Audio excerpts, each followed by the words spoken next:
سیدہ دارو عابدہ زاہدہ رضیہ مرضیہ شہزادی کونین مادر حسین بطول اسرا مریم وسارہ عظمت بی بی فاطمہ زہرا سلام اللہ علیہا بلندتر صلوات.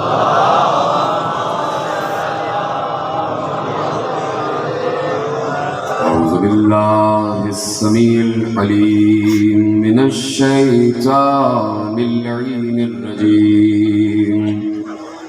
بسم الله الرحمن الرحيم. الحمد لله المعروف من غير رؤية والخالق من غير روية الذي لم يزل قائما دائما إذ لا سماء ذات أبراج ولا ليل داج ولا بحر ساج ولا أرض ذات مهاد ولا خلق ذو اعتماد والصلاة والسلام والتحية والإكرام على نبي الرحمة وخازن المغفرة وقائد الخير والبركة ومنقذ العباد من الهلكة سيدنا ومولانا أبي القاسم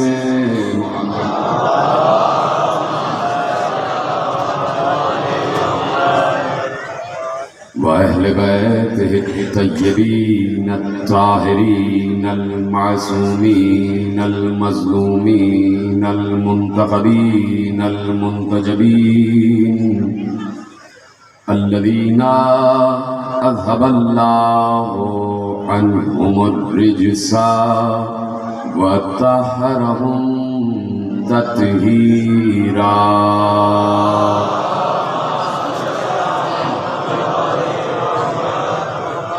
أما بعد فقد قال الله سبحانه وتعالى في محكم كتابه المجيد وفرقانه الحميد وقوله الحق. بسم الله الرحمن الرحيم. الذين ينفقون في السراء والضراء والكاظمين الغيظ والعافين عن الناس والله يحب المحسنين. صلوات پڑھے محمد و علیہ محمد. 1443 ہجری کے اشرِ ماہ اذا کی مرکزی امام بارگاہ بھوری گھاٹ فیصل آباد میں آپ حضرات آج چھٹے فرض اعضاء پر بیٹھے ہوئے ہیں اور موضوع گفتگو ہے عظمت و اوصاف امام موسی کاظم علیہ الصلاۃ والسلام.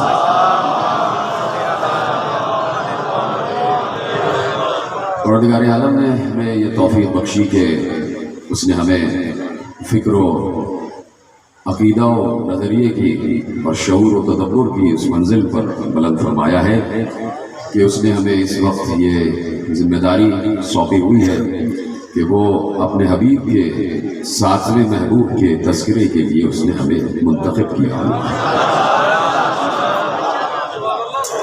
پروردگار عالم جو اس دنیا کا تنہا خالق اور مالک ہے، تو جیسا کہ میں مسلسل عرض کر رہا ہوں کہ اس نے اپنے کسی بھی نمائندے کو، کسی بھی حجت کو، کسی بھی ہادی کو، جسے وہ انسانوں کی رہبری کے لیے اور انسانوں کی ہدایت کے لیے بھیجتا ہے، تو وہ بڑے انتظام و انصرام کے ساتھ بھیجتا ہے اور ان کا آنا بھی ایک معجزہ ہوتا ہے.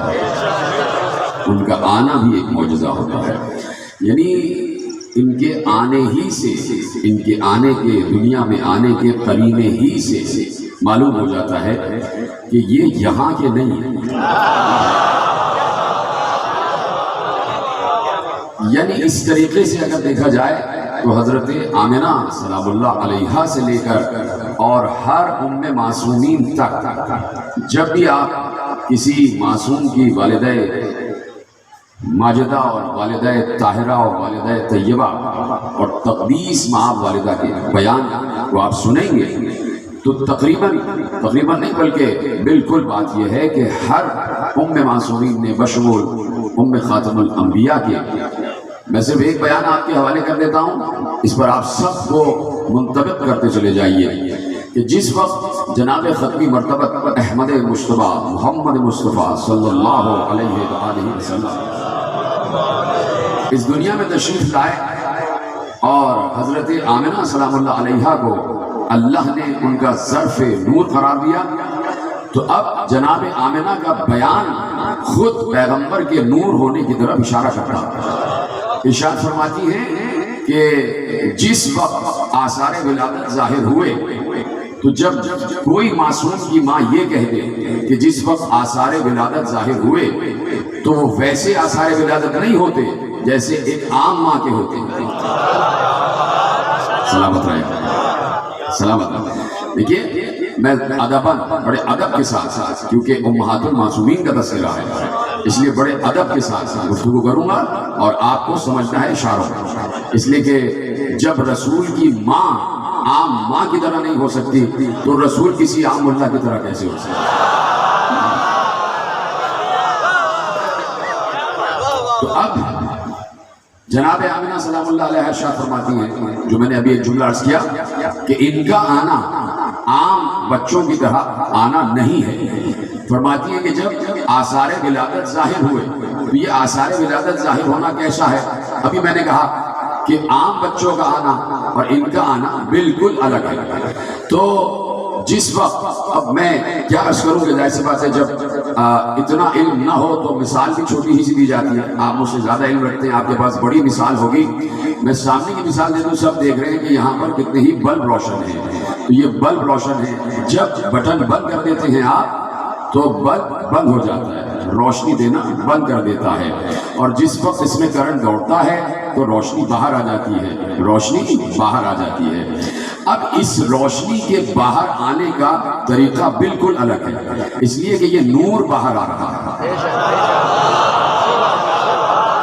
تو آثار ولادت نور کو ساطع نور کہا جاتا ہے. نور کا ساطع ہونا، اللہ اکبر، نور کا ساطع ہونا.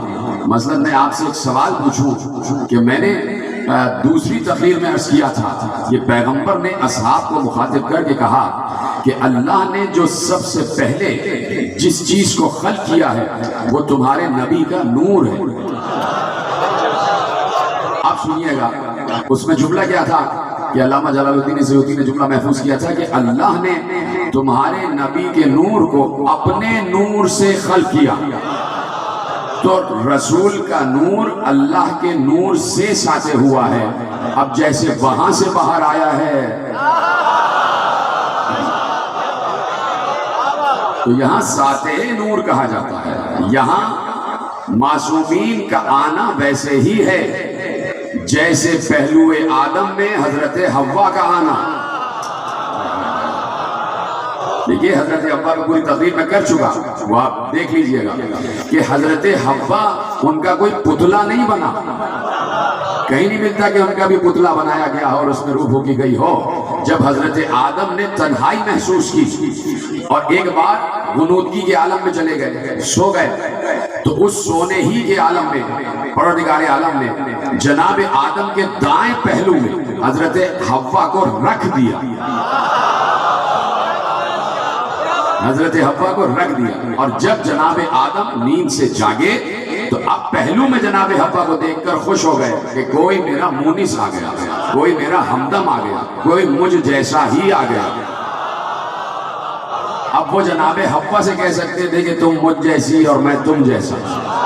توجہ فرما رہے ہیں. تو اب جناب آمنہ سلام اللہ علیہ ارشاد فرماتی ہیں کہ جیسے ہی آثار ولادت ظاہر ہوئے میرا پورا حجرہ بقعے نور بن گیا. اتنا نور تھا، اتنا نور تھا، اتنا نور تھا. بھائی مصرع تو پڑھتے ہو کہ نور والا آیا ہے، نور لے کر آیا ہے. تب جناب آمنہ نے بتایا کہ نور والا جب آتا ہے تو کس طرح نور لے کر آتا ہے. ایک بار کہا کہ جب مصطفیٰ کو اس دنیا میں آنا تھا تو میرا پورا حجرہ بقعے نور بن گیا. اتنا نور تھا، اتنا نور تھا کہ کچھ دکھائی نہیں دے رہا تھا. جیسے ہی نور چھٹا میں نے دیکھا مصطفیٰ سجدہ رب میں گرے ہوئے.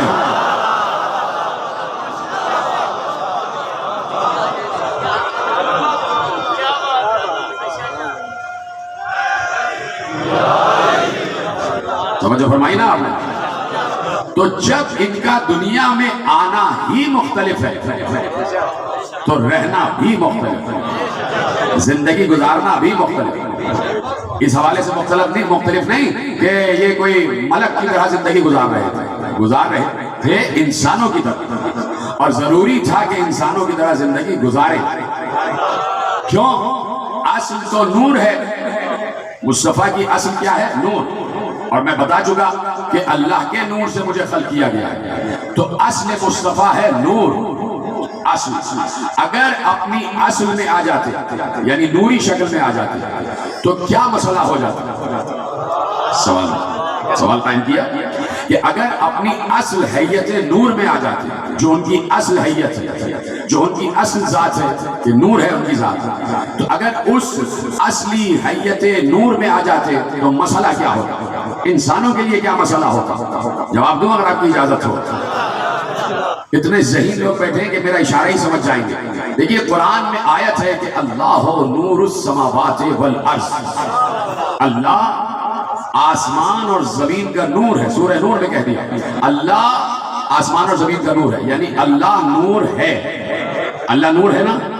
بولیے سب ہاں یا نہیں؟ دوسرا سوال کرنے جا رہا ہوں، یہاں سے وہاں تک، آگے پیچھے سب.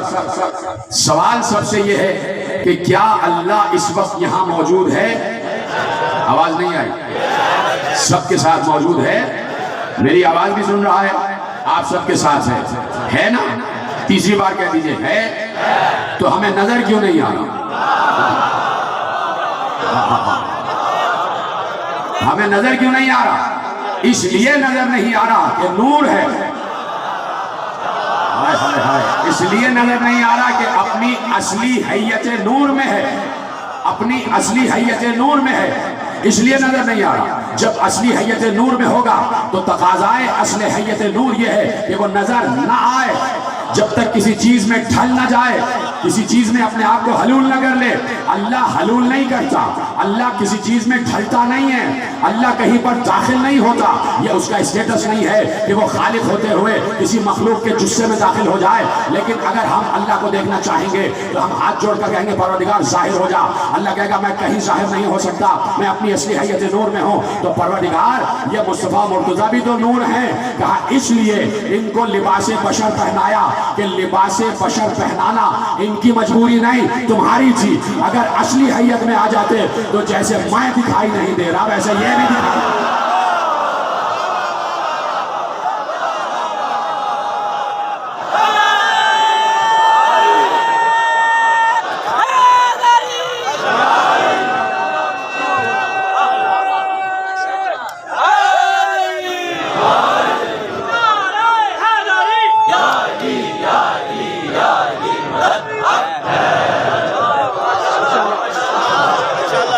سلامت رہیں. تو اب اگر اپنی اصلی حیت نور میں آ جاتے تو میں اور تم انہیں نہ دیکھ پاتے، میں اور تم انہیں نہ دیکھ پاتے. اس لیے انسانوں کی فلاح کے لیے، انسانوں کے فائدے کے لیے اور پھر ان کی حجت کے لیے ضروری تھا. اس لیے میرے ساتھ میں امام موسی کاظم علیہ السلام سے پوچھنے والے نے پوچھا کہ محمد و علی کی اصل حیت کیا ہے، ان کی معرفت کیا ہے، ان کا اصل حیت نور کیا ہے. تو اب معصوم نے سارے مسئلے کو حل فرمایا. ایک نور ہی بتا سکتا ہے، ایک نور ہی بتا سکتا ہے کہ نور کیا ہے اور یہ اسرار کیا ہیں، یہ راز کیا ہے. تو اب وہی جملہ معصوم نے ارشاد فرمایا اور معصوم کی دلیل میں آپ کے حوالے کرتا ہوں. پوچھنے والے نے پوچھا تو بتایا کہ محمد و علی ظاہرہما بشریتن، والا کا جملہ ہے ظاہر نہ کیجئے گا، ظاہرہما بشریتن و باطنہما لاہوتیتن. تو سمجھ گئے، ہم کو سلام ہے بھائی، ایسے آپ نے محفوظ کیا جملہ. ظاہرہما بشریہ و باطنہما لاہوتیہ. کہا کہ ان کا دونوں کا ظاہر تو بشر ہے لیکن باطن لاہوتی ہے. اب آپ سے بہتر کون سمجھے گا کہ لاہوت ہے کیا؟ جہاں کوئی نہ ہو، جہاں سوائے اللہ کے کوئی نہ ہو، اسے لاہوت کہتے ہیں. پھر چپ ہو گئے آپ. اب یہ لاہوت لامکان یہ نہ سمجھ لیجیے گا کہ سندھ میں، تبھی آپ چپ ہو گئے کہ وہ یہاں کے ہیں کیا. اتنا الٹی سیدھی باتیں پھیلا دی جاتی ہیں کہ عوام اسی کو سچ سمجھنے لگتے ہیں. جیسے شہباز قلندر کے بارے میں الٹی سیدھی باتیں پھیلائی گئی کہ بھائی وہ ایسے تھے اور یوں تھے. وہ بہت بڑا عالم تھا. شہباز قلندر بہت بڑا فقیہ تھا، فقہ کا ماہر تھا. اور شہباز قلندر نے اپنے دور میں جو مدرسے میں نصاب پڑھایا جاتا تھا اس میں 3 موضوعات متعارف کرائے تھے. علم الاوزان پہ پوری کتاب شہباز قلندر نے لکھی تھی. آپ کو بس وہی مست بتا دیا گیا اور کچھ شہباز قلندر کے بارے میں آپ جانتے ہی. اسی طرح لاہوت لامکان کے بارے میں بتا دیا. تو میں نے جب کہا کہ وہ لاہوتی ہے تو آپ سمجھیں گے بس یہ بلوچستان میں جو لاہوت لامکان، اس لیے آپ چپ ہو گئے. یہ کوئی لاہوت لامکان کوئی ایسی بات نہیں ہے. اگر یہ لاہوت لامکان ہے تو ہم بھی لامکان میں بیٹھے ہوئے ہیں. ٹھیک ہے، چیزیں منسوب ہو جاتی ہیں. تو میں تو جب سے لاہوت لامکان میں تو کبھی گیا نہیں، ارادہ تھا جانے کا، لیکن اب میں نے ارادہ ترک کر دیا. میں نے ایک ویڈیو دیکھی کہ جب لاہوت لامکان کی سیڑھیوں پہ آپ چڑھتے ہیں تو اس سے پہلے ایک بہت بڑا بورڈ لگا دیا گیا ہے. میں شہباز قلندر کے مزار پہ جاتا ہوں، ضرور جاتا ہوں، ہر سال جاتا ہوں، لیکن لاہوت لامکان اب میں نہیں جاؤں گا کیونکہ ایک بورڈ لگا ہوا ہے. اس بورڈ پہ لکھا ہے یہاں ماتم کرنا منع.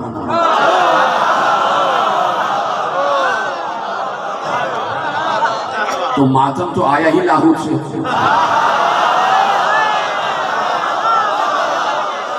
اب میرے مولا موسیٰ کاظم کا جملہ محفوظ کرو کہ حسنو کہ علی و محمد و علی ظاہرہما بشریت و باطنہما لاہوتیہ.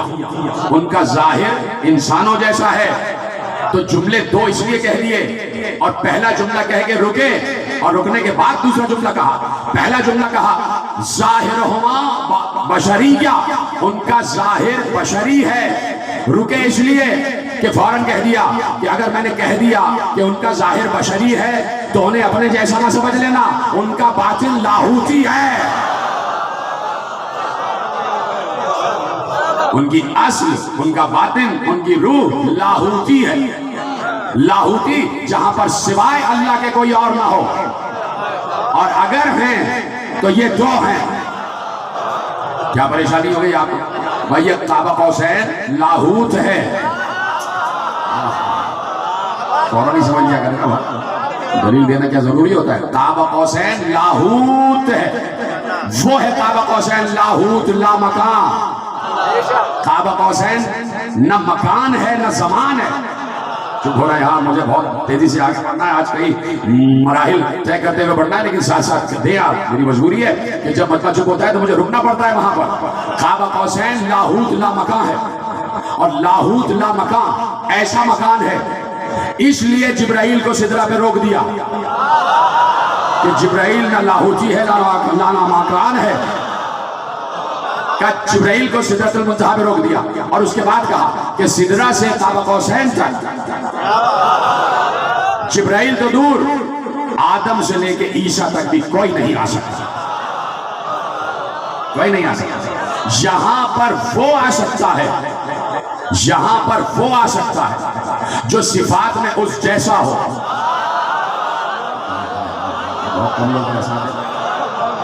جو صفات میں اس جیسا ہو، جو صفات میں اس جیسا ہو، اور جسے وہ بلا لے تو اس قابل جان کر بلاتا ہے کہ یہ لاہوت کی شدت و حدت و وزن کو بھی برداشت کر سکتا ہے اور یہ لامکانیت کا وزن بھی اٹھا سکتا ہے.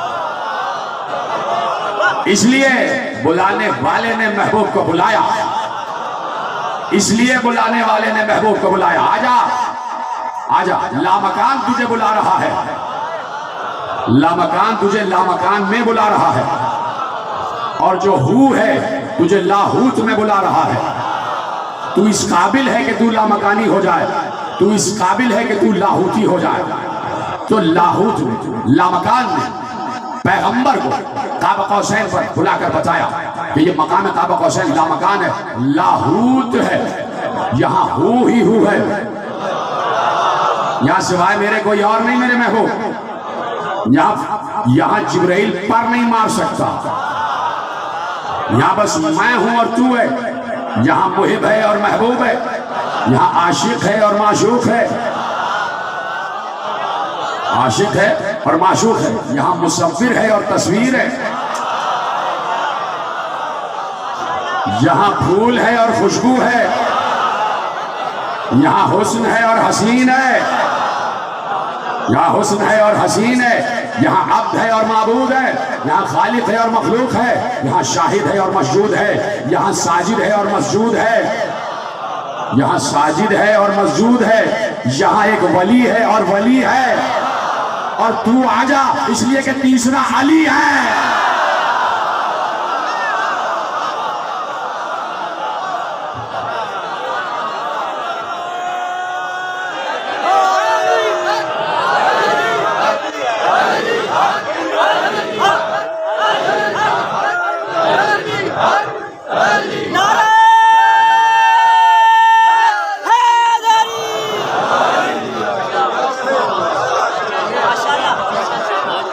آپ کے کہنے کی وجہ سے میرے وقت صرف ہو گیا، مجھے فوراً اپنے مطلب پر آنا تھا کہ جو آپ لاہوت پہ خاموش ہو گئے تھے، تو لاہوت لامکان کہاں ہے؟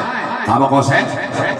تو کہا کہ ان کا ظاہر بشری ہے اور باطن لاہوتی ہے، یہ لاہوت لامکان کے ہیں، اپنے جیسا نہ سمجھیں، ظاہر میں تمہاری طرح اس لیے دکھائی دیتے ہیں تاکہ تمہیں نظر آئے، تاکہ تمہیں دکھائی دے، تاکہ تم ان کی بات سن سکو، تاکہ تمہارے لیے وہ آیت حجت قرار پا سکے کہ لَقَدْ كَانَ لَكُمْ فِي رَسُولِ اللَّهِ أُسْوَةٌ حَسَنَةٌ، تم سب کے لیے رسول کی ذات بہترین نمونہ عمل ہے، اس لیے بشری جسے میں آئے ہیں، لیکن آنے نے بتایا نہ ہم ان جیسے نہ یہ ہم جیسے۔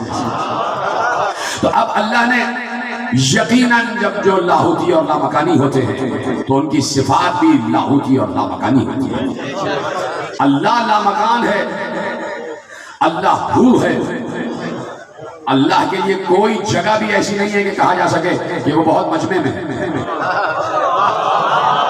اللہ کو سمجھو، اللہ اس وقت بھی لامکان ہے، اس ہزاروں کے مجمع میں، ہزاروں کے مجمع میں دیکھ رہے ہیں آپ آگے سے پیچھے دائیں بائیں، سمجھتا ہوں کہ 12-15 ہزار سے زیادہ کا مجمع ہے، 20 ہزار کا مجمع اس وقت بیٹھا ہوا ہے، تو 20 ہزار کے مجمع میں بیٹھا ہے، پورا مجمع بیٹھا ہے، تو 20 ہزار کے مجمع میں اس وقت اللہ موجود ہے، لیکن وہ پھر بھی تنہا ہے۔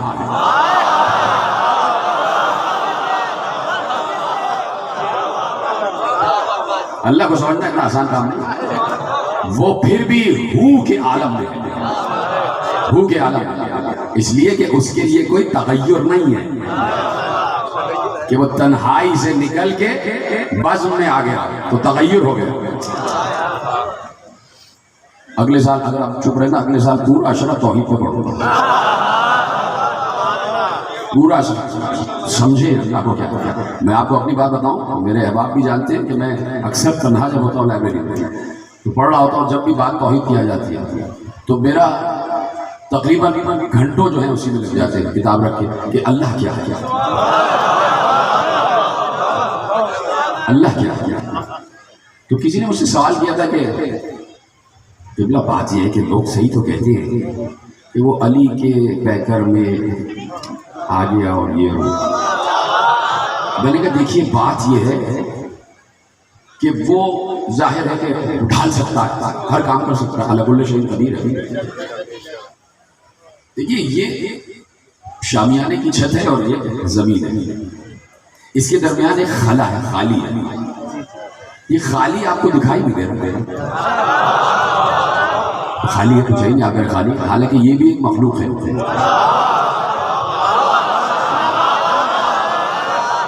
یہ بھی ایک مخلوق ہے. اللہ، میں 3 سال پہلے جملہ کہہ چکا ہوں کہ وہ شے ہے. امام مرشد کاظم علیہ السلام سے پوچھا گیا کہ کیا اللہ شے ہے؟ تو میں نے کہا نا جو نور ہے وہی نور کے بارے میں بتا سکتا ہے، جو لاہوتی ہے وہی ہو کے بارے میں بتا سکتا ہے، جو لامکانی ہے وہی لامکان کے بارے میں بتا سکتا ہے. تو پوچھا کیا وہ شے ہے؟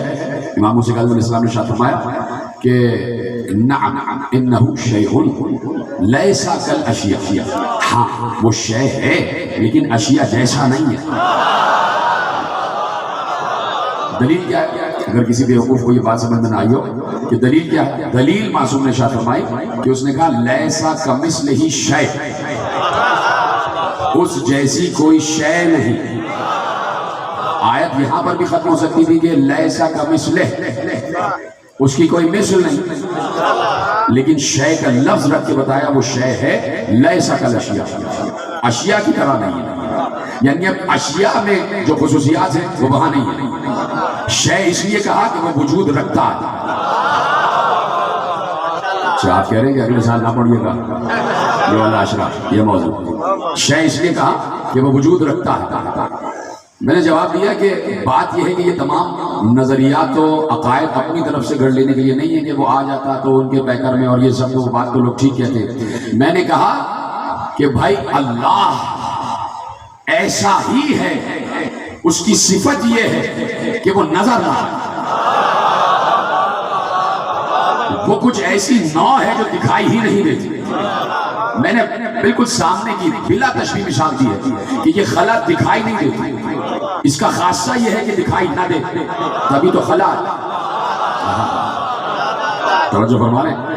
تو اب میرے عزیزوں وہ اللہ جو ہر جگہ موجود ہے، اس نے جب اپنے نمائندوں کو اس دنیا میں بھیجا ہے تو میں بار بار عرض کر رہا ہوں کہ لاہوتی ہونا، لامکانی ہونا، لازمانی ہونا یہ اللہ کی طرف سے ہوتا ہے. توجہ، وہ عالم ہو میں اور عالم، مجھے لطف آ رہا ہے کہ آپ یہیں سے سمجھ جائیں گے. عالم ہو یعنی لاہوتیت، جو اس لاہوتیت میں، جو اس لاہوتی ماحول میں ہوگا، جو عالم ہو میں ہوگا. چلیے میں مثال سے سمجھاتا ہوں. ایک دیوار بیچ میں، سمجھے، مجمع کے اس طرح بیچ میں دیوار، تشبیہ سمجھ ایسے ایک دیوار آ رہا، میں یہاں بیٹھا ہوں اور دیوار کے اس پار آپ بیٹھے. اس پار والوں کو نہیں خبر کہ یہاں کیا ہو رہا، اور یہاں والوں کو نہیں خبر کہ وہاں کیا ہو رہا.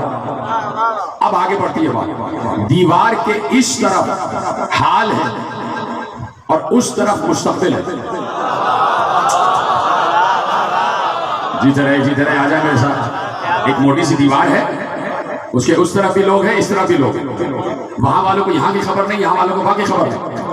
آگے دوسری مثال دی کہ سمجھ لیجئے کہ زمانے میں اس طرف یہاں حال چل رہا ہے، دور حال، اور وہاں پر مستقبل ہے. تو مستقبل والے حال کو نہیں دیکھ پا رہے، حال والے مستقبل کو نہیں دیکھ پا رہے. اب کوئی دیوار پر چڑھ جائے، چڑھ کے کھڑا ہو جائے، وہ بیک وقت حال کو بھی دیکھ رہا ہے، مستقبل کو بھی دیکھ رہا ہے. سلامت رہے آپ، جیتے رہے آپ جیسے آپ نے سنا. میں نے صرف مثال دی ہے، ایسا ہے نہیں، صرف سمجھانے کے لیے. لاہوت عالم ہو کہتے ہی اس مقام کو ہے جہاں بیک وقت حال بھی دیکھا جا رہا ہو، مستقبل بھی دیکھا جا رہا ہو، حال کی بھی خبر ہو، غیب کی بھی خبر ہو، حال کا بھی عالم ہو، غیب کا بھی عالم ہو. سلامت رہے آپ، سمجھ میں آ گئی بات. تو عالم ہو تک جو پہنچ جائے وہ حال بھی دیکھ رہا ہوتا ہے، مستقبل بھی دیکھ رہا ہوتا ہے. ماضی تو اس کے سامنے ہوتا ہی ہے، لیکن ماضی اللہ کے لیے نہیں ہے. جو عالم لاہوت میں آ جاتا ہے اس کے لیے ماضی کچھ نہیں ہوتا، اس لیے کہ ماضی کا مطلب یہ ہے کہ زمانی ہو جانا، زمانی کی قید میں مقید ہو جانا. تو جو لاہوتی ہے وہ حال بھی دیکھتا ہے، مستقبل بھی دیکھتا ہے، وہ علم حال بھی رکھتا ہے، علم غیب بھی رکھتا ہے. لیکن قرآن نے ارشاد فرمایا، بات آگے بڑھ رہی ہے. قرآن ارشاد فرماتا ہے عالم الغیب فلا یظہر علی غیبہ احدا، وہ عالم غیب ہے، وہ کسی پر اپنے غیب کو ظاہر نہیں کرتا۔ اللہ کا کہا ہوا اٹل ہے، اٹل۔ جب اللہ نے کہہ دیا تو کہہ دیا۔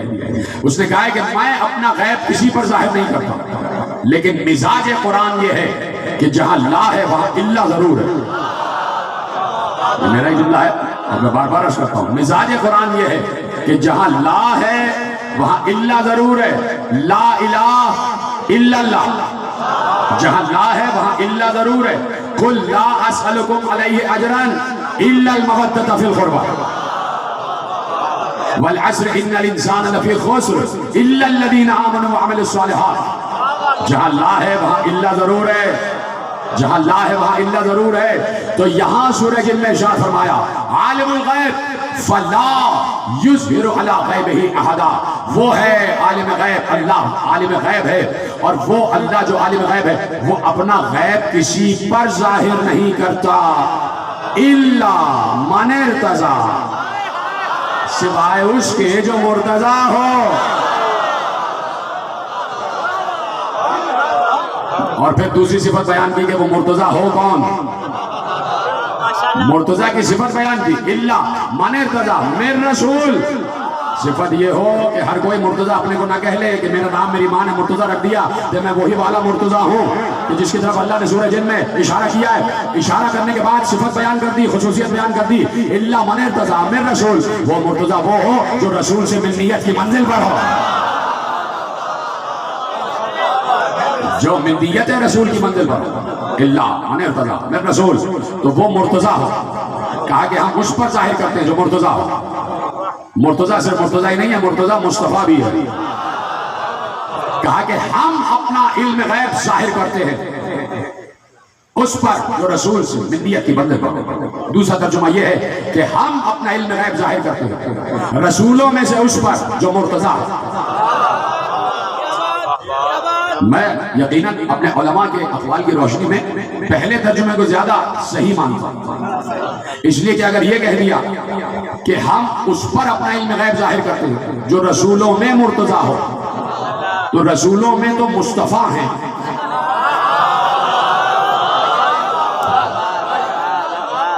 رسولوں میں مرتضی کوئی نہیں، مصطفیٰ۔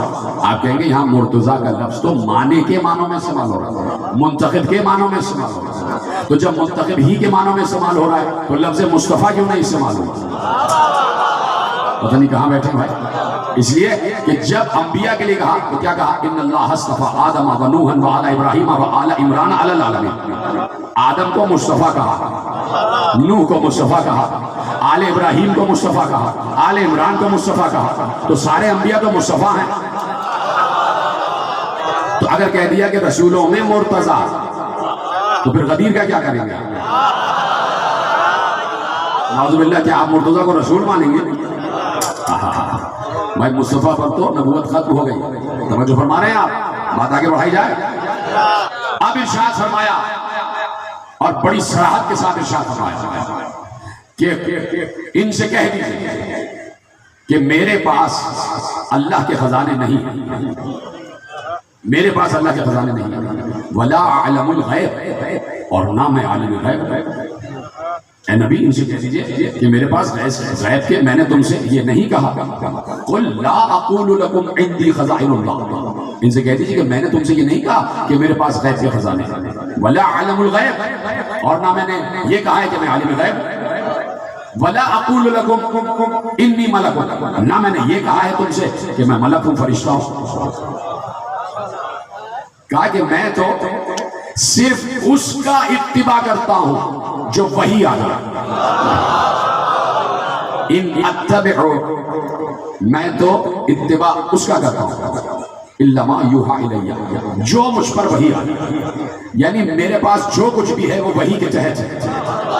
لوگوں نے یہاں سے ایک فکر عکس کر لی کہ دیکھیے پیغمبر تو کہہ رہے کہ میں عالم غیب نہیں ہوں، اور آپ لوگ کہتے رہتے ہیں کہ عالم غیب عالم غیب عالم غیب، آپ شرک کرتے رہتے ہیں، اور آپ اس قرآنی آیت کے عقیدے کے خلاف بات کرتے ہیں۔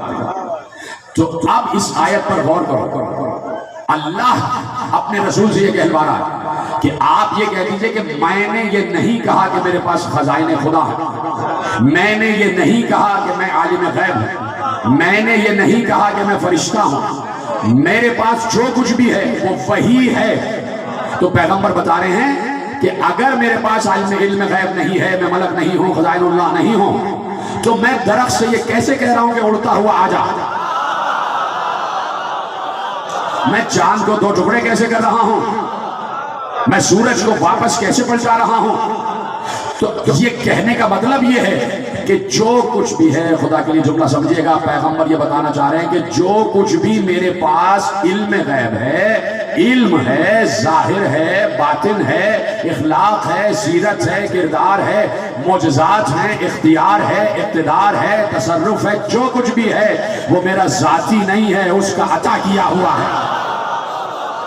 سلامت رہے آپ جیسے سنا ہے۔ تو اب علم غیب، اور یہی سے بات آگے بڑھ رہی ہے، لیکن بات آگے بڑھے اس سے پہلے سے 5 منٹ آپ کے لینا چاہتا ہوں کہ تھوڑی سی بات آپ سے ٹرسٹ والے بھی کر لیں۔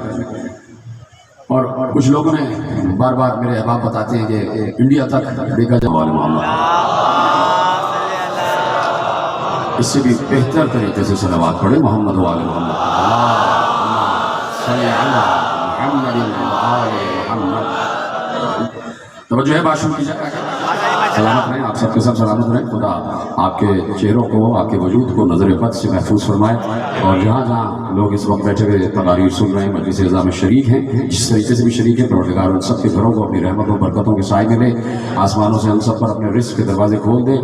تو بات آگے بڑھا رہا ہوں میں کہ عالم الغیب فلا یظہر علی غیبہ احدا الا من ارتضی من رسول فإنہ یسلک من بین یدیہ ومن خلفہ رصدا لیعلم ان قد ابلغ رسالات ربہ وأحاط بما لدیہ وَأَحْصَىٰ كُلَّ شَيْءٍ عَدَدًا۔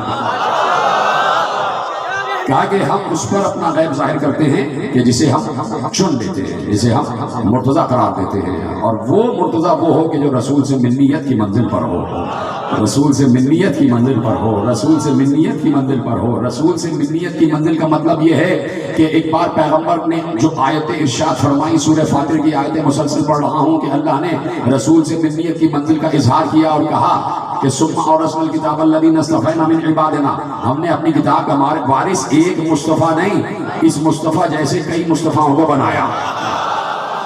تو اب منیت رسول دیکھو کہ کہاں کہاں تک جا رہی ہے۔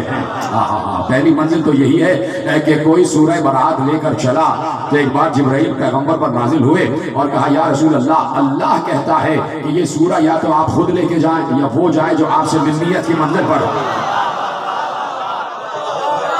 اس وقت علی کو بھیجا سورہ برات دے کے، بتا دیا علی منیت کی منزل پر ہے، علی من ہے۔ ایک بار حسن مصطفیٰ کو کاندھے پہ اٹھا کے لائے، حسین کو کاندھے پہ اٹھا کے لائے، کہا نوازوں سے اتنی محبت ہے کہ کبھی کاندھے پہ بٹھاتے ہیں، کبھی 2 زانوں پہ بٹھاتے ہیں، کبھی ممبر پر بیٹھ کر دونوں کو دائیں بائیں بٹھاتے ہیں، کبھی نماز کے سجدے میں ہوتے ہیں تو پشت پر بچھا لیتے ہیں۔ یہ کیا بات ہے، نوازوں سے اتنی محبت؟ کہا نوازیں نہیں ہیں، یہ میری منیت پر ہیں، یہ نوازے نہیں ہیں، یہ میری منیت پر ہے۔ الحسن منی وانا من حسن، الحسین منی وانا من الحسین۔ کہا یہ نوازے نہیں، یہ میری منیت پر ہے، منیت پر ہے۔ تو رسول نے یہی بتایا۔ اگر صرف علی کو کہہ دیتے کہ یہ میری منیت پر ہے، اگر صرف علی کو کہہ دیتے یہ میری منیت پر ہے، تو رسول اور علی ایک دور میں بھی ہیں، اور پھر یہ بات ہو جاتی کہ جب رسول چلے گئے تو منیت علی کے پاس ہے، اور جب علی چلے گئے تو کس کے پاس؟ اس لیے حسن اور حسین کا بتانا ضروری تھا کہ میری منیت رکے گی نہیں۔ جو فرمایا کہ میری منیت رکے گی نہیں، اس لیے کہ کتاب کی وراثت نہیں رکے گی۔ میرا ساتھ دے، اس لیے کہ نہ مائک میرا ساتھ دے رہا ہے اور نہ میرا گلا میرا ساتھ دے رہا ہے، میں آہستہ آہستہ جملے آپ کے حوالے کر رہا ہوں، لیکن یاد رکھیے کہ جملہ آپ کو ویسے سننا ہے جیسے آپ اصول کرتے ہیں۔ کہا میری منیت نہیں رکے گی، کیوں؟ اس لیے کہ قرآن نے کہا کہ وراثت قرآن نہیں رکے گی۔ تو اب جملہ سے اتنا سا ہے کہ بھائی یہ بات تو سمجھو کہ سورہ فاطر کی آیت پڑھی کہ ثم اورثنا الکتاب الذین اصطفینا من عبادنا، ہم نے اپنی کتاب یعنی قرآن کا وارث اپنے مصطفیٰ بندوں کو بنایا ہے۔ تو اب اگر بچے سے بھی پوچھا جائے، کسی مسلمان بچے سے بھی پوچھا جائے کہ قرآن آج زندہ ہے یا نہیں ہے، قرآن آج زندہ ہے یا نہیں ہے، تو بچہ بھی کہے گا قرآن زندہ ہے۔ تو اب مانو نا، جب قرآن زندہ تو وارث قرآن بھی زندہ ہے۔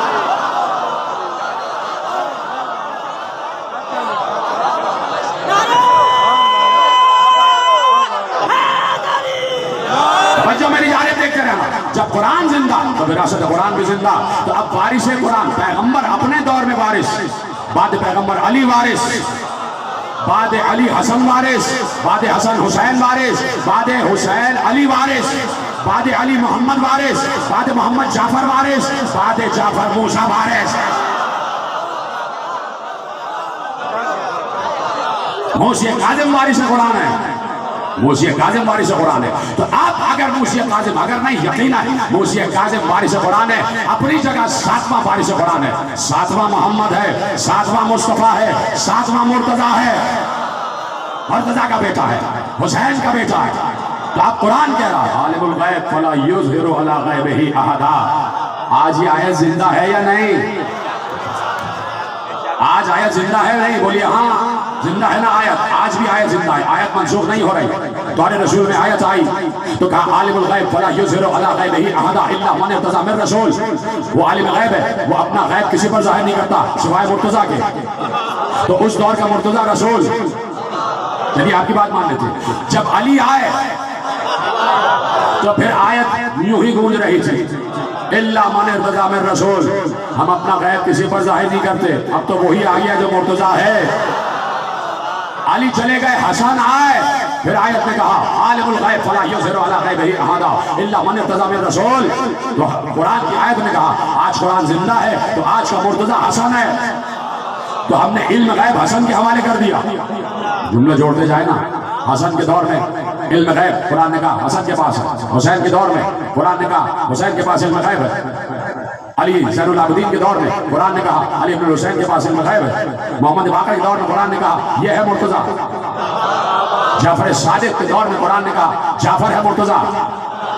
موسیٰ کاظم کے دور میں بھی تو قرآن کی آیت زندہ تھی. عالم الغیب فلا یظہر علی غیبہ احدا الا من ارتضی من رسول. وہ عالم غیب ہے، وہ اپنے غیب کو کسی پر ظاہر نہیں کرتا سوائے اس کے کہ جو مرتضیٰ ہو اور رسول سے ہو. رسول سے ہو. جملے بھی دے چکا، حدیثیں بھی سنا چکا. ربیع الابرار علامہ جار اللہ زمخشری کا پورا جملہ آپ کے حوالے کر دیا 3 دن پہلے کی تقریر میں کہ انہوں نے کہا کہ پیغمبر نے کہا ہؤلاء الذین امر اللہ بمودتہم. یہ 14 وہ ہیں کہ جن کی مودت کا حکم اللہ نے دیا. تو انہی 14 میں بیچ کا 7واں موسیٰ کاظم جو ہے نا، درمیانہ ہے نا بھائی، بیچ کا محمد ہے، اوسط محمد ہے. ادھر 7 ادھر 7. ٹھیک ہے. تو اپنے دور میں علم غیب اللہ کہہ رہا ہے ہم نے اس نمائندے کو عطا کیا، اس نمائندے کو عطا کیا.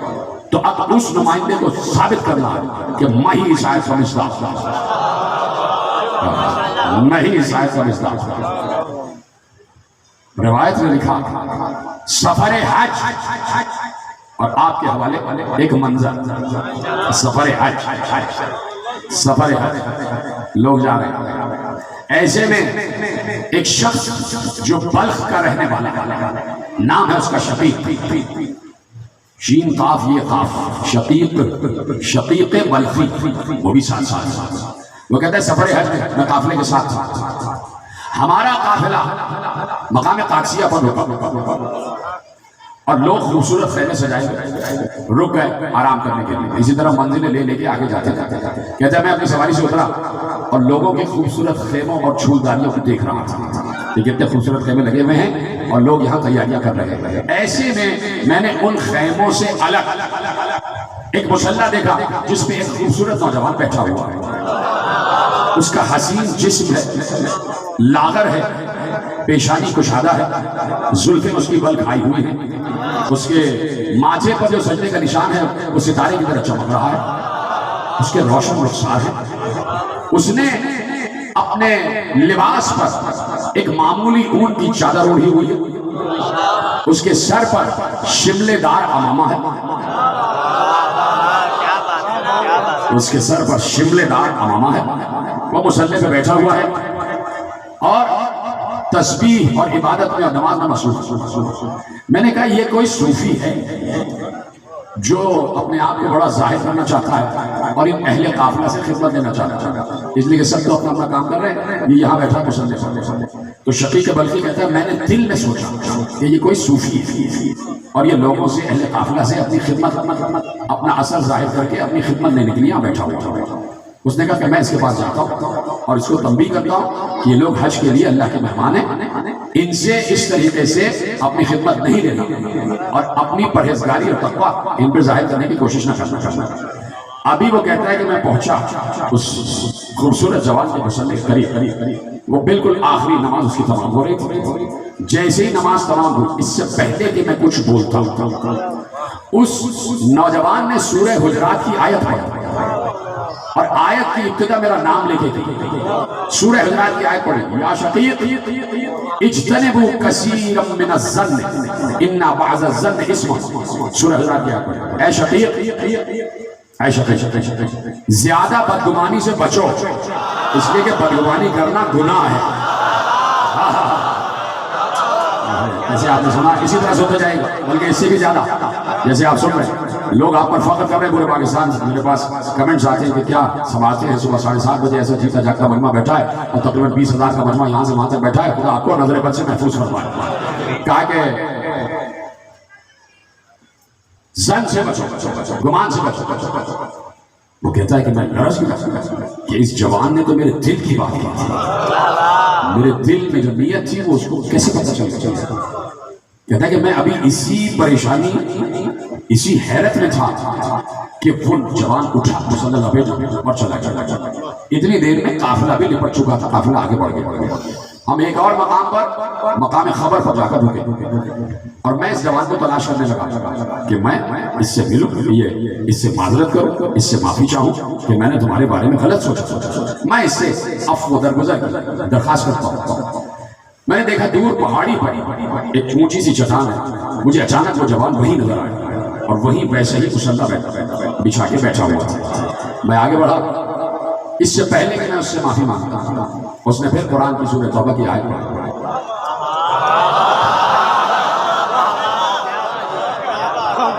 اچھا آیت تو خدا اتار رہا ہے، اللہ نے کیا کہا، اجتنبوا کثیرا من الظن ان بعض الظن اسم۔ بہت زیادہ شک سے بچو، اس لیے کہ بہت زیادہ شک گناہ ہوتا ہے۔ بات یہاں تک سمجھ میں آ گئی، یہ میں قرآن کی آیت پڑھوں۔ اب جو ذہین ہوگا وہ سمجھے گا، میں تفسیر عرض نہیں کروں گا۔ آیت پڑھی، اس نے کہا کہ میں آگے بڑھا کر ان سے معافی مانگوں۔ انہوں نے آیت پڑھی، انی لغفار لمن تاب وآمن وعمل صالحا ثم اهتدى۔ سنیں گے آیت کا ترجمہ تو بتائیے گا کہ ترجمہ آپ کو اس کے دل میں کیا ہے کہ میں آگے بڑھوں گا اور ان سے معافی مانگوں گا، اس سے پہلے کہ میں معافی کے لیے ادا کرتا۔ قرآن کی آیت پڑھی، انی لغفار لمن تاب، جو توبہ کر لیتا ہے میں اسے معاف کر دیتا ہوں۔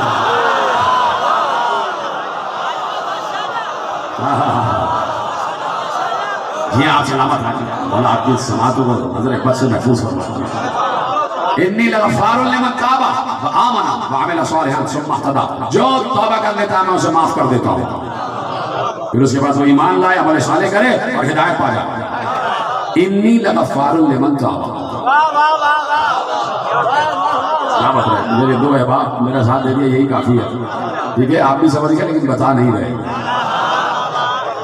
وہ کہتا ہے کہ میرا دل لرز رہا تھا کہ یہ تو میری ہر بات کو جانتے ہیں، میرے دل کی کیفیتوں کو جانتے ہیں، اسے یہ پتہ ہی نہیں کہ اس دور میں جو آیت ہے کہ عالم الغیب فلا یظہر علی غیبہ احدا، یہ وہی مرتضیٰ تو ہے۔ یہ طرح سلامت رہیں جیسے آپ نے سنا، یہ وہی مرتضیٰ تو ہے کہ جو اللہ کی طرف سے حاصل کیے ہوئے علم کا اظہار کر رہا، اور اظہار اس لیے ضروری ہے کہ بتائے اس دور کا محمد میں ہی ہوں، اس دور کا محمد میں ہی ہوں۔ وہ کہتا ہے کہ میں پھر محو حیرت تھا اور نہ معلوم کیا ہوا کہ میں وہیں کھڑا تھا، میری نظر ذرا سا ادھر ہوئی، اب جو پلٹ کر دیکھا وہ جوان غائب تھا، مجھے نظر نہیں آیا۔ قافلہ آگے بڑھ گیا، پھر ہم منزل زوالہ پر رکے اور اب میں نے شدت سے اس جوان کی تلاش کی کہ وہ نوجوان مجھے نظر آئے تو میں اس سے باتیں کرنا چاہتا ہوں، میں اس سے پوچھنا چاہتا ہوں پھر اچانک میں نے دیکھا کہ دور ایک کنواں ہے، اس کنویں کے دہانے پر وہ جوان کھڑا ہوا، اس کے ہاتھ میں ایک ڈول ہے، اس نے پانی نکالنے کے لیے ڈول کنویں میں ڈالا، کنویں میں جیسے ہی ڈول ڈالا اس کے ہاتھ سے ڈول گر گئے، کنویں میں ڈول گر گئے۔ اللہ اکبر، امام کا ہر کام حکمت کے تحت ہوتا ہے، یقین اس منزل پر رکھنا اپنا، امام کا ہر کام حکمت کے تحت ہوتا ہے، اس لیے کہ امام مفترض الطاعت ہے۔ پچھلے سے پچھلے سال میں نے اشرا پڑھا تھا آل ابراہیم کا ملک عظیم پر، اس میں نے بتایا تھا کہ آل ابراہیم کا ملک عظیم ہے مفترض الطاعت ہونا، کائنات کی ہر شے پر ان کی اطاعت واجب ہے۔ تو یہ ڈول بھی تو ان کا مطیع ہے، پھر گرا کیسے؟ حکمت امامت، حکمت عصمت کے تحت کا ڈول ہاتھ سے گرا، کنویں میں نیچے گر گیا۔ اس جوان نے آسمان کی طرف دیکھ کر کہا پروردگار تو میرا پالنے والا، میں جب بھوکا ہوتا ہوں تو کھانا کھلاتا ہے، میں جب پیاسا ہوتا ہوں تو پانی پلاتا ہے، پروردگار میرے پاس اس وقت یہی ایک ڈول تھا، وہ گر چکا ہے، یا اللہ کیا ہی اچھا ہو کہ تو میرا ڈول واپس کر دے۔ بڑا تم اللہ اللہ اللہ اللہ اللہ اللہ یا اللہ مدد یا اللہ مدد یا اللہ مدد کہتے رہتے ہو، اس کو کہتے ہیں یا اللہ مدد، یہ ہے یا اللہ مدد۔ امام نے کہا یا اللہ مدد، پروردگار میرا ڈول واپس کر دے۔ تو شقیق بلخی کہتا ہے میں لرز گیا، اس لیے کہ میں نے خود دیکھا کہ کنویں کا پانی اوپر آنا شروع ہوا۔ ایسے سنیں گے تو ختم کر دوں گا بھائی، کنویں کا پانی اوپر آنا شروع ہوا اور بالکل کنویں کے دہانے کی سطح پر پانی آیا اور سامنے ڈول رکھا ہوا تھا، پانی کی سطح ڈول تھا، اس جوان نے ڈول بھرا اور ڈول بھر کے ایک جانب چلا گیا، اس نے پانی پیا، میں پیچھے پیچھے دیکھ رہا تھا کہ کیا ہو رہا، اور میں محو حیرت تھا، میرے دل میں اس کی محبت بڑھتی جا رہی تھی، بڑھتی جا رہی تھی، میں متاثر ہوتا جا رہا تھا، میں جذب کشف کی منزل پر آ رہا تھا۔ پھر میں نے دیکھا تھوڑی اونچی ایک چٹان پر وہ چڑھ گیا، اس نے پانی پیا، پانی پینے کے بعد اس نے مٹھی میں مٹی اٹھائی اور وہ مٹھی کی مٹی اس نے ڈول میں پانی میں ڈالی، پھر اٹھائی پھر ڈالی، پھر اٹھائی پھر ڈالی، اس پانی کو اس نے مٹی سے گھولا، میں دیکھ رہا تھا کہ ڈول ہے اور اس میں وہ مٹی کو پانی سے گھول رہا ہے، گھول لیا، میری طرف دیکھنا بھائی، گھولا تو اس کے بعد اس نے اس پانی کو پینا شروع کیا، مٹی اس میں گھول لی اور وہ پیا، میں آگے بڑھا، میں نے سلام کیا، اس نے جواب سلام دیا، میں نے کہا کہ اللہ نے جو نعمات جن نعمات سے آپ کو نوازا ہے اس میں سے مجھے کچھ مجھے بھی عطا ہو، کیا ہی اچھا ہے کہ یہ جو آپ پی رہے ہیں مجھے بھی دے دیں۔ کہا کہ اے شفیق، اللہ کا ہماری طرف مسلسل نعمات کا نزول ہوتا ہے، چاہے وہ نعمات ظاہری ہوں چاہے نعمات باطنی ہوں۔ اب جملہ سنیں گے، فَأَحْسَنَ ظَنَّكَ بِرَبِّكَ، پتہ نہیں یہ جملہ پہنچے گا نہیں، کہا کہ اللہ کا ہماری طرف نعمات کا مسلسل نزول ہوتا ہے، وہ مسلسل ہم پہ اپنی نعمتیں نازل کرتا ہے، نعمت ظاہر نعمت باطن۔ پھر جملہ کہا فَأَحْسَنَ ظَنَّكَ بِرَبِّكَ، اے شفیق اپنے رب کے بارے میں ہمیشہ اچھا ہی گمان رکھا کرو۔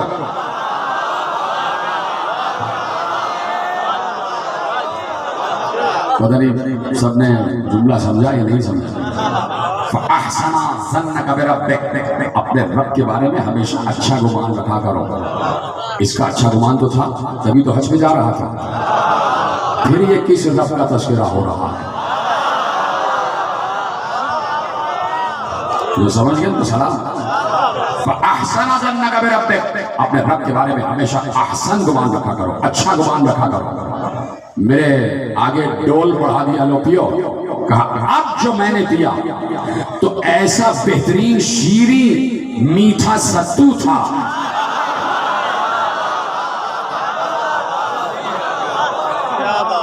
ایسا شیریں اور بہترین ستو تھا، کہا ایسا ستو میں نے زندگی میں کبھی نہیں پیا، اور جب میں نے پیا تو مجھے 1 مہینے تک نہ پیاس لگی نہ بھوک لگی۔ 1 مہینے تک نہ پیاس لگی نہ بھوک لگی۔ کہ نوجوان اٹھا اور آگے چلا گیا، قافلہ آگے بڑھ گیا، پہنچ گئے بیت اللہ الحرام، ہر عمل انجام دینے لگے. میں نے اس نوجوان کو دیکھا کہ وہ ہر عمل ایسی خضوع و خشوع سے کر رہا ہے، ایسا لگتا تھا وہ اللہ کو دیکھ رہا ہے. اس نے طواف کیا، اس نے سعی کی، اس نے نمازیں پڑھی، اس نے تسبیحات پڑھی. اس کے بعد میں نے اسے دیکھا کہ وہ آب زمزم کے بقعے کے پشت پر میں وہاں پہنچا. میں نے پھر سلام کیا، جواب سلام ملا، لیکن ان کے ساتھ بہت سے لوگ تھے اور وہ بیت اللہ کے دروازے پر چلے گئے. جب باہر نکلے تو میں نے دیکھا ان کے تو بہت سے غلام ہیں، ان کے پاس بہت سے جانور بھی ہیں. وہ سارے جانور قربانی کے لیے لائے تھے. اپنا لباس تبدیل کیا، بہترین لباس زبطن فرمایا. وہ آگے بڑھ گیا. میں نے کسی سے پوچھا یہ ہیں کون؟ کہا یہ عالم آل محمد ابو ابراہیم ہے. عالم آل محمد ابو ابراہیم ہے. تو میں نے کہا میں سمجھا نہیں، تفصیل بتاؤ، تفصیل بتاؤ. کہا یہ موسیٰ ابن جعفر ابن محمد ابن علی ابن الحسین ابن علی ابن ابی طالب ابن عبد المطلب کا شجرہ رسول سے تعلق رکھتے، وارث رسول. اور یقیناً میں ہوتا تو یہ بھی کہہ دیتا یہی تو وہ علم غیب رکھنے والے ہیں جسے اللہ نے مرتضیٰ کہا ہے. ہم اور آپ ہوتے تو پھر مدح کرنا شروع کر دیتے، بولیے ہاں یا نہیں، پھر ہم منقبت پڑھنا شروع کر دیتے. یہ تو وہ ہیں جن کے لیے قرآن میں کہا ہے والکاظمین الغیظ والعافین عن الناس واللہ یحب المحسنین. ہاں ہمارے بندوں میں ایسے بھی ہیں جو ہماری طرح جلال کو ضبط کرنا جانتے ہیں اور ہماری طرح انسانوں پر عافیت ہیں، اور اللہ محسنوں کو پسند کرتا ہے. یہ ہمارے محسن ہیں. اتنا بڑا جملہ آپ نے ایسے کہا، محسن سے اللہ یحب المحسنین، اور اللہ محسنوں سے محبت کرتا ہے. تو یہی تو بتا رہا ہے کہ یہ کاظم وہ ہے جس سے ہم محبت کرتے ہیں.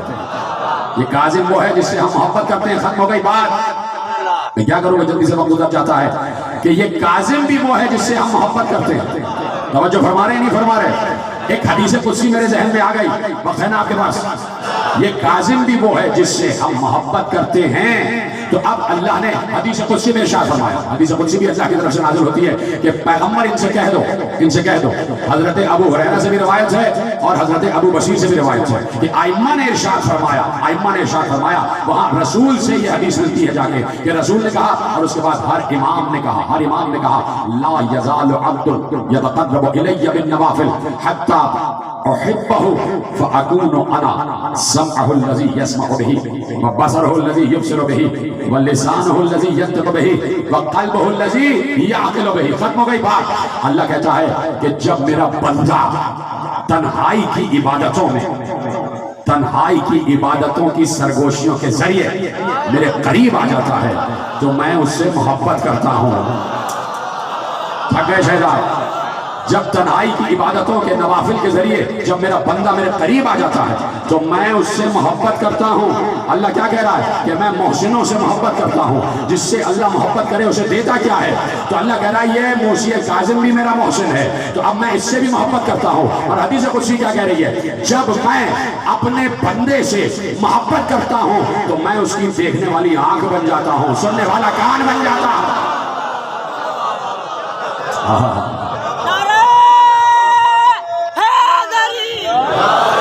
میں اس کی دیکھنے والی آنکھ بن جاتا ہوں، سننے والا کان بن جاتا ہوں، بولنے والی زبان بن جاتا ہوں، سوچنے والا دل بن جاتا ہوں.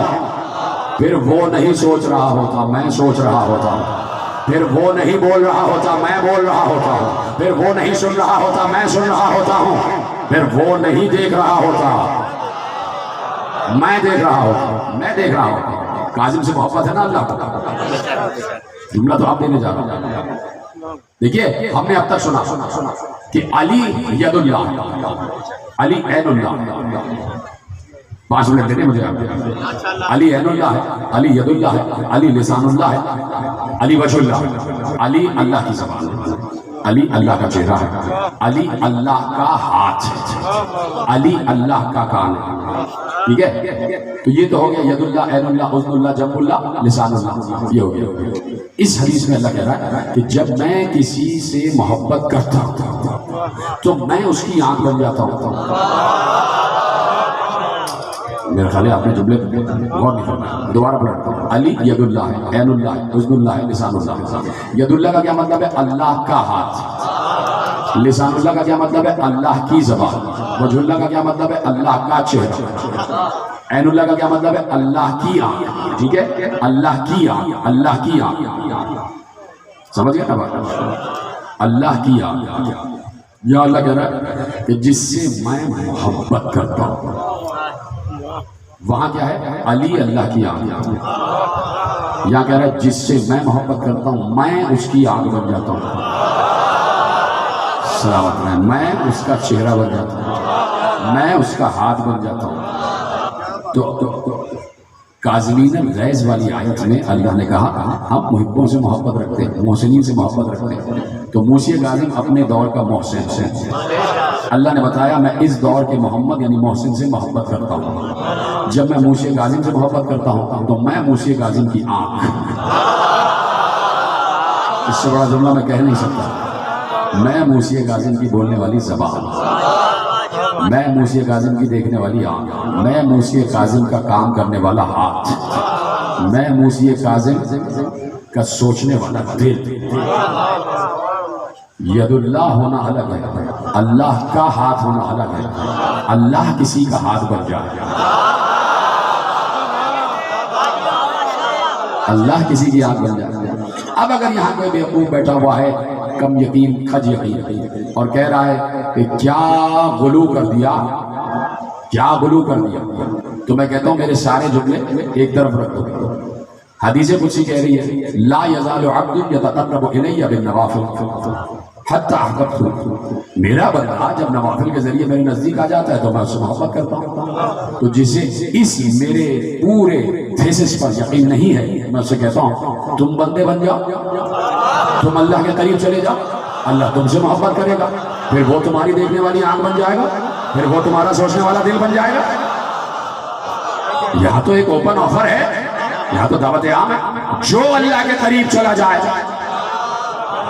تو بس یہ کہہ رہے ہیں 1400 برس سے کہ ملا تو نہ جا سکا، مولا چلا گیا.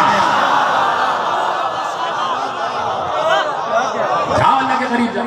کھلے میں مسجدوں کے دروازے، کھلی ہوئی ہیں خانقاہیں، کھلے ہوئے ہیں بڑے بڑے اجتماعات کے میدان. جاؤ اللہ کے قریب جاؤ اور بن جاؤ، اللہ کو اپنی آنکھ بنا لو.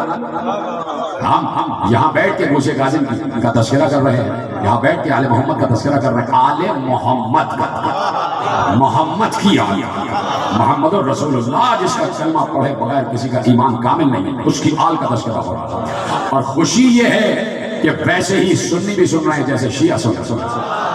یہ ہے کامیابی حسین کی، نہ میری نہ آپ کی. یہ ہے کربلا کی کامیابی. کربلا صرف یہ کہتی ہے کہ میں یہ نہیں دیکھتی کتنی نمازیں پڑھیں، کتنے روزے رکھے، کتنے حج کیے. اس لیے کربلا نے کہا کہ میں نے اپنے سامنے یہ سب دیکھ لیا تھا کہ سامنے والے نمازی بھی تھے، روزے دار بھی تھے، حاجی بھی تھے، سب تھے. کہ میں اب یہ نہیں دیکھتی، کربلا کہتی ہے میں قیامت تک یہ نہیں دیکھتی کہ کون کتنی نمازیں پڑھ چکا، روزے رکھ چکا، حج کر چکا، زکات دے چکا، جہاد کر چکا. میں صرف یہ دیکھتی ہوں کون حر ہے.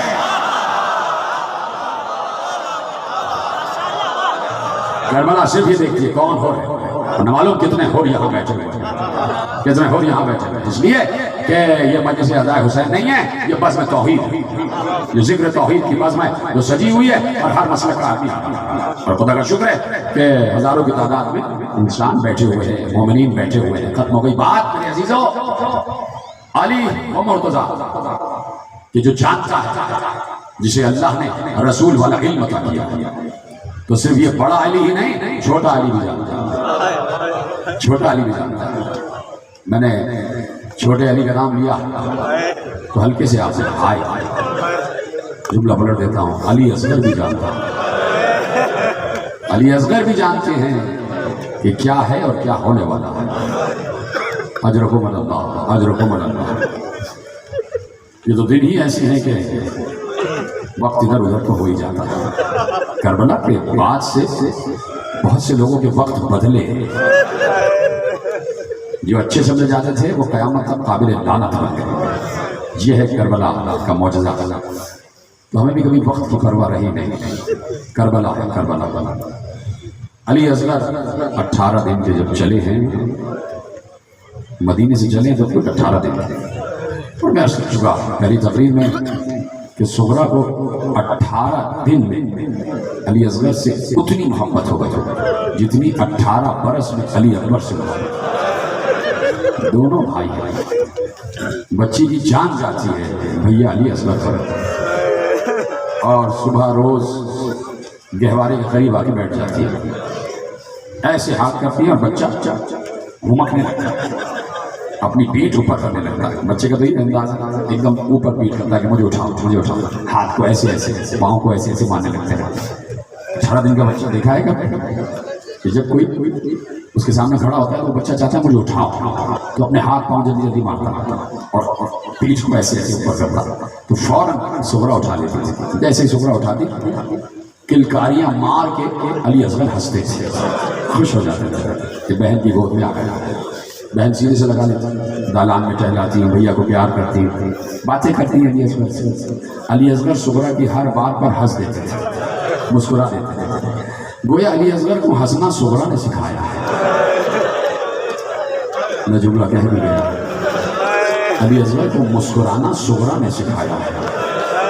جیسے علی اکبر اس دنیا میں آئے تھے تو بی بی شریکت الحسین سلام اللہ علیہ نے ایک بار حجرے مادر علی اکبر میں آئیں, امام حسین رشید فرماتے تو فوراً کہا کہ بھیا جب بھائی کے گھر میں اولاد ہوتی ہے تو بہن کا حق ہوتا ہے کہ وہ نیگ لے لے, بھیا مجھے نیگ دے دو. حسین خوش تھے, کہا بہن جو مانگے دے دیں گے, آج ہم خوش ہیں, آج شبیر رسول ہماری گود میں آئے ہیں, ہمارے گھر میں آئے ہیں. کہا بھیا کچھ اور نہیں مانگتی, بس نیگ یہ ہے کہ علی اکبر ہی کو مجھے دے دو. اور اس کے بعد بی بی نے علی اکبر کی پرورش کی ہے, اور روایت کیا لکھتی ہے, اذان دینا بھی بی بی ہی نے سکھایا. رسول کے لہجے میں, علی کے لہجے میں بی بی نے اذان دینا سکھایا. توجہ فرمائیں, یعنی شہزادی نے علی اکبر کو گود میں لیا تو مصلحت اور حکمت قدرت یہ تھی کہ کربلا کا آغاز ہوگا اذان علی اکبر سے, تو اذان سکھانے کی ذمہ داری شریکت الحسین کو ملی, اور کربلا کا انجام یعنی آخری شہادت ہے علی اصغر کی. تو علی اصغر کو اس کا ہتھیار استعمال کرنے کی ذمہ داری صغرا کی. جیتے رہے سلامت رہے کہ صغرا نے اصغر کو ہنسنا سکھا دیا, مسکرانا سکھا دیا. تبسم علی اصغر صغرا کی دین, صغرا کی تربیت ہے. 18 دن کے بعد قافلہ چلا, سامان جانے لگا, بیویاں ایک کر کے آئیں, صغرا کو خدا حافظ کہہ رہی تھی. بہت دیر ہو گئی, جب بیویاں باہر نہیں آئیں تو حسین ابن علی نے کہا دیر کیوں ہو رہی ہے, ہمیں مغرب سے پہلے مدینہ چھوڑنا. بیویاں کہاں ہیں, جلدی کیوں نہیں آ رہی, ناقے لگے ہوئے ہیں دروازے پر. تو ایک کنیز نے آ کے کہا کہ بیویاں صغرا کے حجرے میں ہیں اور صغرا کے پاس علی اصغر ہے. ہر بیوی چاہتی ہے علی اصغر کو گود میں لے لے, علی اصغر گود میں نہیں آ رہا, علی اصغر کسی کی گود میں نہیں آ رہا, اس لیے دیر لگ رہی ہے. حسین حجرے میں آ گئے. حسین نے خود یہ منظر اپنی آنکھوں سے دیکھا کہ ہر بیوی کہتی ہے, اور صغرا یہی کہتی ہے کہ ایسے نہیں, علی اصغر خود چلے جائیں تو لے لینا, علی اصغر کسی گود میں نہیں جاتے. حسین آگے بڑھے, لا صغرا اصغر کو ہماری گود میں دے دو. کہا بابا جیسے سب سے کہہ رہی ہیں ویسے آپ سے بھی کہہ رہی ہیں, ایسے چھینک کے نہ لیجیے گا, علی اصغر خود آپ کی گود میں چلے جائیں تو لے لیجیے گا. بیٹی کو تنہا تو چھوڑ کر جا رہے تھے نا, پتہ ہے علی اصغر اس وقت کیوں گود میں آئے ہیں صغرا کی, اس وقت جب سب جا رہے ہیں, پتہ ہے جس وقت بی بی ام رباب سلام اللہ علیہ کی گود میں تھے نا علی اصغر, اور بی بی جا رہی تھی, دروازے کی طرف جا رہی تھی, تو بس صغرا بالکل قریب آ گئی, اما رباب کے بالکل قریب آ گئے. علی اصغر کو مخاطب کر کے کہا بھیا علی اصغر سب تو مجھے چھوڑ کے جا رہے ہیں, کیا تم بھی مجھے چھوڑ کے چلے جاؤ؟ تو ہمت کر علی اصغر صغرا کی گود میں آ گئے, اور اس کے بعد ہر بیوی نے چاہا کہ اصغر کو گود میں لے لیں. اصغر آ نہیں رہے تھے, بار بار منہ پھیر لیتے تھے, صغرا کے سینے سے لگ جاتے تھے.